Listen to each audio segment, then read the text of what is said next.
Hey everybody, I'm Matt Thomas and welcome to another edition of This Week in Gay, a weekly video blog all about this week's gay and gay interest stories that happened to cross my desk and grab my attention this week. The biggest gay news story of the week came courtesy of 30 Rock star Tracey Morgan, who, while performing a show in Nashville, went on a gay tirade where he said that gay people should stop complaining about being bullied and that if he had a gay son, he better man up or he would stab him with a knife. NBC executives and Tracey's 30 Rock co-workers were quick to denounce his comments, and eventually public pressure grew so strong that not only did Tracey have to apologize, but with the help of GLAAD, he agreed to meet with homeless youth in New York State, film a gay PSA, go back to Nashville and apologize to the audience in person, and hold a press conference against Tennessee's Don't Say Gay bill, which is a bill that recently passed that bars teachers from discussing anything outside natural human reproduction when it comes to sexual education in the classroom. I apologize to my friends and my family and my fans and everyone in every community who are offended with this. I didn't know, I didn't mean it, and that's how I feel about it. I don't have a hateful bone in my body.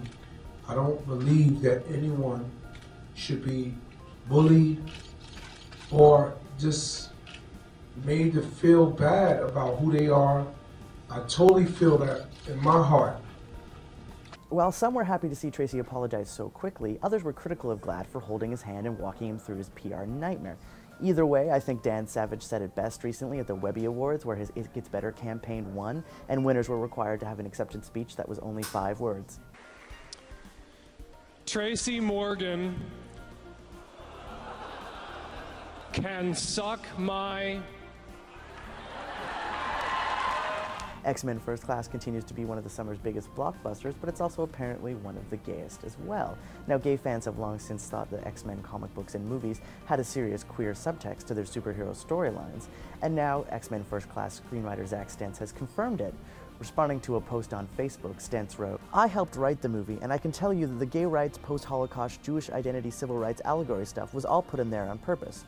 Josh Whedon designed the whole Cure storyline in the comic book specifically as a gay allegory, and Bryan Singer wove his own feelings of outsiderdom as a gay man into the movie series. The whole 'have you tried not being a mutant' coming out scene in X2 isn't even particularly subtle, while it is effective." At least one of the actors in X-Men First Class thinks writers should have gone further with the gay content. James Mcavoy, who plays Professor Xavier in X-Men First Class, told Australian newspaper The Daily Telegraph that, "It is a little bit of a mini tragedy that Xavier and Magneto don't, have sex and become married and become best friends."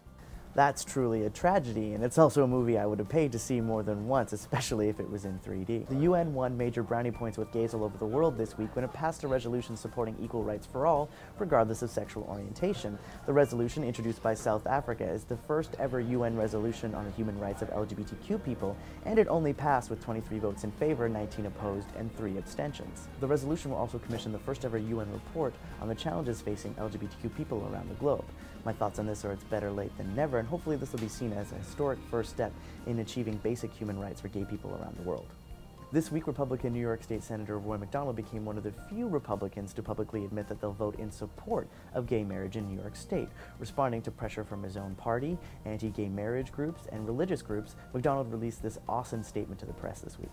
"You get to the point where you evolve in your life where everything isn't black and white, good and bad, and you try to do the right thing. You might not like that, you might be very cynical about that. Well, fuck it, I don't care what you think. I'm trying to do the right thing. I'm tired of Republican-Democrat politics. They can take the job and shove it. I come from a blue-collar background, I'm trying to do the right thing, and that's where I'm going with this." And it's by releasing statements like that that you become the coolest Republican in America. A report issued by the Center for Disease Control and Prevention in the U.S. revealed that gay and lesbian teens are more at risk when it comes to health issues related to violence, binge drinking, drug use, cigarette use, and even weight problems. So my question to you guys this week is twofold. One is, do you think your sexuality pushed you to engage in riskier behavior when you were a teenager? And 2, what do you think we can do for gay and lesbian teens facing these issues? Well, that's it for this episode of This Week in Gay. I'll see you guys next week.